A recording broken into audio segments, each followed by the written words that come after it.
نحمده ونصلي على رسوله الكريم اما بعد فاعوذ باللہ من الشیطان الرجیم بسم اللہ الرحمن الرحیم۔ آج کا مسئلہ ہے قسطوں کا کاروبار اور خرید و فروخت کرنا کیسا ہے۔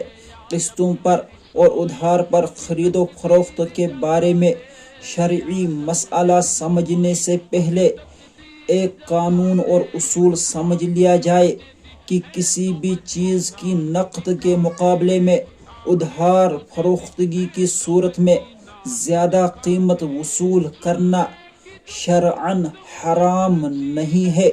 یہ قانون ہے، میرا یہ قلم ہے، میں اس کو اگر نقد کی صورت میں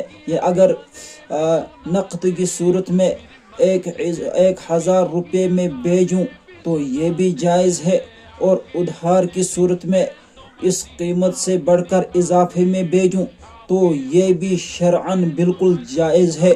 چاروں اماموں کا اس کے اوپر اتفاق ہے، اس میں شرعاً کسی قسم کی کوئی خرابی نہیں ہے۔ اب اس کے بعد قسطوں پر یا ادھار خرید و فروخت کا مسئلہ، اس کے بارے میں 2 شرطیں ہیں۔ ان 2 شرطوں کا اگر لحاظ رکھا جائے تو خرید و فروخت بالکل جائز ہے۔ سب سے پہلی بات تو یہ ہے کہ جس وقت ادھار خرید و فروخت کرنے کی بات چیت ہو رہی ہو، یعنی خرید و فروخت سیل کی آپ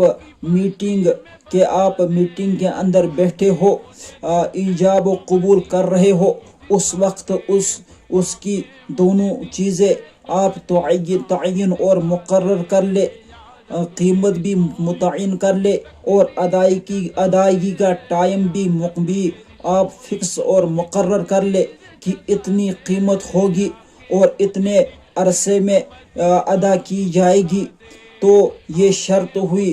تو یہ ایک شرط ہوئی۔ دوسری شرط جو بہت ہی زیادہ اہم اور ضروری ہے، وہ سود سے بچانے کے لیے ضروری ہے۔ اگر اس دوسری شرط پر عمل نہ کیا جائے تو پھر یہ سارے کا سارا معاملہ سودی ہو جائے گا۔ یہ جتنی آمدنی ہے وہ سود اور حرام ہو جائے گی۔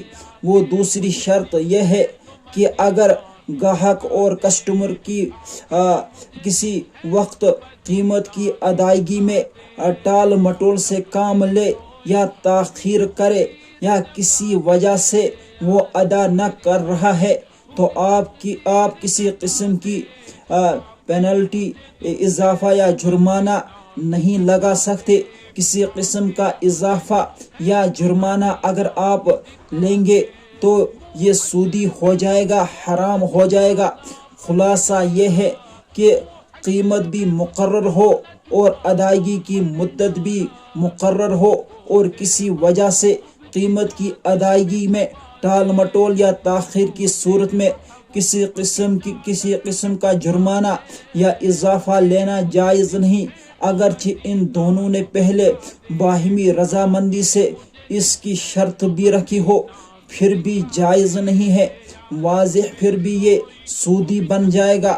واضح رہے کہ یہ شرط عام اشیاء کے بارے میں ہے، نقدی یا سونا چاندی قسطوں پر خریدنا جائز نہیں ہے، بالکل حرام ہے۔